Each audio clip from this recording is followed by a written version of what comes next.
Hello friends, आप सभी का बहुत बहुत स्वागत है यूट्यूब चैनल ज़िंदगी विदंशिका में। फ्रेंड्स, मैं हूं आप सभी के साथ यूट्यूब चैनल ज़िंदगी विदंशिका की होस्ट आरजे अंशिका चतुर्वेदी। और फ्रेंड्स, मैं उम्मीद करती हूं कि आप सभी बहुत अच्छे होंगे। तो फ्रेंड्स, जैसा कि आप सभी जानते ही हैं कि मैं अपने यूट्यूब चैनल ज़िंदगी विदंशिका पर आप सभी के लिए लेकर आती रहती हूं डे स्पेशल सीरीज़ के साथ मोटिवेशनल थॉट्स। और जब कोई स्पेशल ओकेज़न होता है तो मैं उसके लिए अलग से वीडियो बनाती हूँ। तो फ्रेंड्स, आज का स्पेशल ओकेज़न है कि आज आषाढ़ मास की पूर्णिमा तिथि है। और आषाढ़ मास की पूर्णिमा तिथि को हम सभी मनाते हैं गुरु पूर्णिमा के पावन पर्व के रूप में। तो आज गुरु पूर्णिमा का पावन पर्व है। गुरु पूर्णिमा, गुरु प्लस पूर्ण प्लस माँ, अर्थात जो आपको पूर्णता की ओर अग्रसर करे वही गुरु पूर्णिमा है। और वैसे भी गुरु के बगैर, यानी कि गुरु के मार्गदर्शन के बगैर हम कभी भी आगे बढ़ ही नहीं सकते। और कहते भी हैं कि हमारी पहली गुरु हमारी माँ ही होती है। हम दुनिया की सबसे ज़्यादा चीज़ें अपनी माँ से ही सीखते हैं। और दुनिया का वो ज्ञान जो हमें कहीं से नहीं मिलता, वो हमारी माँ हमें देती है। वो बिना कहे हमारी बातों को समझ जाती है, हमारे चेहरे को देखकर हमारे मन के भावों को पढ़ लेती है। हम उसके अगर पास हैं तब तो वो हमारे चेहरे को देखती है, और अगर हम कहीं उससे दूर हैं तो हमारे फ़ोन पर मात्र हेलो माँ बोलने भर से ही वो समझ जाती है कि मेरा बच्चा किस तकलीफ़ में है। तो फ्रेंड्स, चर्चा करती हूँ आज गुरु पूर्णिमा के पावन पर्व पर। कहते हैं कि गुरु रोज नया होता है, प्रवाही परंपरा का वाहक होता है। हम उसे नहीं समझ सकते, लेकिन वो हमें समझ ले तो पर्याप्त है। तो आइए फ्रेंड्स, थोड़ी सी चर्चा करती हूँ आज के गुरु पूर्णिमा पर। प्रसिद्ध कथावाचक मुरारी बापू कहते हैं, गुरु प्रवृत्ति में भी निवृत्ति का स्वभाव रखता है और निवृत्ति में भी फलाकांक्षा छोड़कर प्रवृत्ति में दिखाता है। गुजराती में संतवाणी में गाया जाता है, गुरु तारो पार न पायो। गुरु दो काम करता है, श्रुति का दान भी करता है और स्मृति का दान भी करता है। स्मृति का दान है भक्ति का दान, सुमिरन का दान और श्रुति का दान। गुरु दोनों करता है। गुरु की 6 प्रकार की प्रवृत्तियां होती हैं। पहली वृत्ति है गणेश प्रवृत्ति, जो कि विनायक वृत्ति। गणेश वृत्ति का एक अर्थ है मन बुद्धि चित्त जिसके चंचल नहीं है, सम्यक है। गजानन के रूप में भगवान गणेश को हम देखते हैं। हाथी की ये तीनों वृत्ति चंचल नहीं होती। गोस्वामी जी ने गणपति को बुद्धि विशारद कहा है।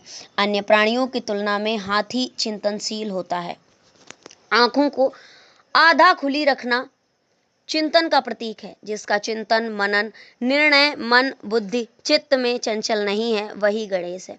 गुरु में दूसरी प्रवृत्ति होती है, दूसरी वृत्ति होती है गौरी वृत्ति। गौरी अर्थात भवानी। मानस में भवानी को श्रद्धा कहा है। गुरु श्रद्धा रूप है, परम श्रद्धेय हैं। और गौरी व्रत वाले गुरु को भी अपने शिष्य पर श्रद्धा होती है। केवल शिष्य ही गुरु में श्रद्धा रखें ऐसा नहीं है। शिष्य के अवज्ञा करने पर भी गुरु शिष्य पर श्रद्धा रखता है, क्योंकि वो गौरी वृत्ति वाला होता है। तीसरी है गंगा वृत्ति। गंगा निरंतर ठाकुर जी के चरणों से, ब्रह्मा जी के कमंडल से, शिव जी की जटाओं से निकलकर हरिद्वार प्रयागराज होते हुए गंगा सागर तक ऊपर से नीचे आती है। गुरु अपनी समस्त स्थिति को छोड़कर हम जैसे पतितों को पावन करने के लिए हमेशा हमारे तक पहुंच ही जाते हैं, खारे सागर तक आते हैं। गंगा रोज नित नूतन निरंतर प्रवाहमान है, ठीक उसी तरह गुरु भी है। गंगा वृत्ति वाला वो गुरु भी जो हमारे लिए ऊपर से नीचे आते हैं, उपकारक हैं और हमेशा नए हैं। वो प्रवाही परंपरा के वाहक हैं, बल्कि वो स्थिर नहीं है। चौथी वृत्ति है गौवृत्ति।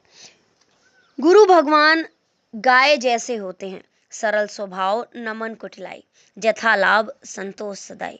सरल चित्त सहज जीवन, ऐसी वृत्ति वाला गुरु गौ वृत्ति वाला होता है। पांचवी वृत्ति है गगन वृत्ति। गुरु इतने विशाल हैं जिसको नापा नहीं जा सकता, संकीर्णता का जहां पर लेश मात्र भी नहीं है।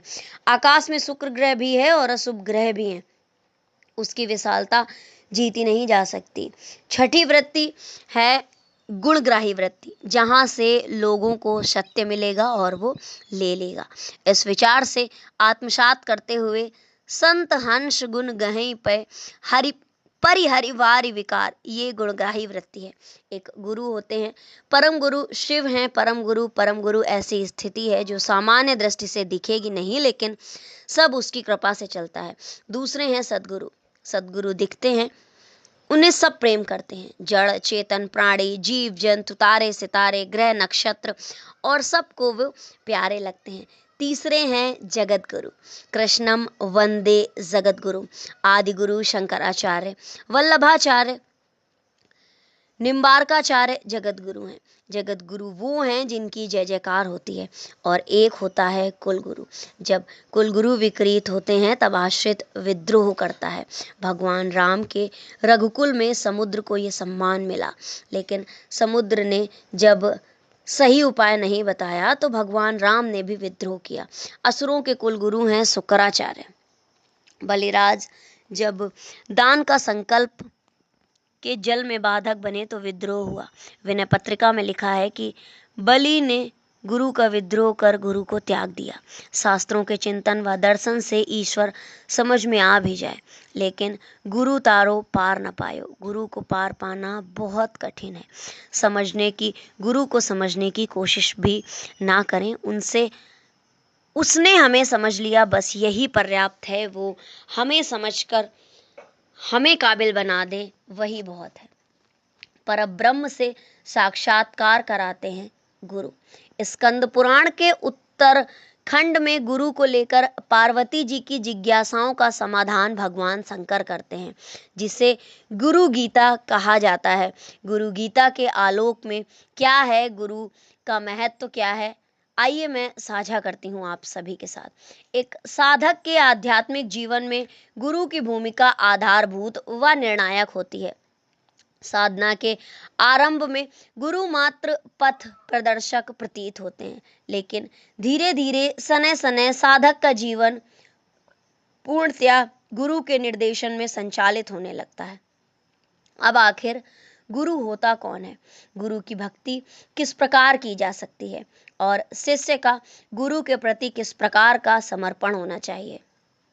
जैसे प्रश्न भगवती पार्वती द्वारा भगवान शंकर से किए जाने पर नारद जी के प्रति उनकी गुरु भक्ति देखते हुए शंकर जी ने गुप्त गुरु गीता का उपदेश दिया। पार्वती जी को ये उपदेश जो उन्होंने दिया वो स्कंद पुराण के उत्तर खंड में है। गुरु का अर्थ अध्यापक नहीं है, निश्चित रूप से इसका अर्थ अति व्यापक है। गुरु शब्द में गु का अर्थ अंधकार अर्थात अज्ञान और रु का अर्थ है ज्ञान।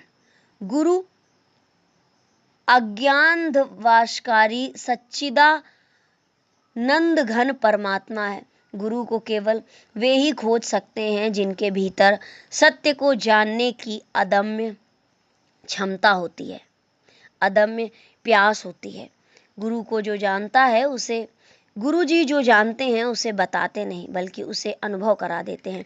गुरु जी के सानिध्य से प्राप्त अनुभव उस प्रकार प्राप्त होता है जैसे किसी संगीत, किसी सुगंध या प्रकाश को अनुभव करने के लिए किसी प्रयास की आवश्यकता नहीं होती। जिस प्रकार संगीत की तरंगे कानों को, सुगंध नासिका पुटों को और प्रकाश नेत्रों को अनुभव होता है, हम उसे महसूस करते हैं, फील करते हैं, उसी प्रकार भगवान गुरु की कृपा यानी कि गुरुदेव भगवान की कृपा और ऊर्जा अपने शिष्य को तरंगायित कर देती है। जैसे प्रेम, प्रार्थना, परमात्मा, मृत्यु, जीवन बताया नहीं जा सकता, अनुभव किया जा सकता है। ठीक उसी तरीके से गुरु भगवान की कृपा भी अनुभव की जा सकती है। भगवान शंकर पार्वती जी से कहते हैं, हे देवी, गुरु द्वारा प्रदर्शित पथ में मन शोधन करें और जो आत्म इंद्रिय विषय है उन पर अनित्य का खंडन करें। जब तक देहांत नहीं होता तब तक शिष्य का कर्तव्य है कि वो गुरु का निरंतर स्मरण करे।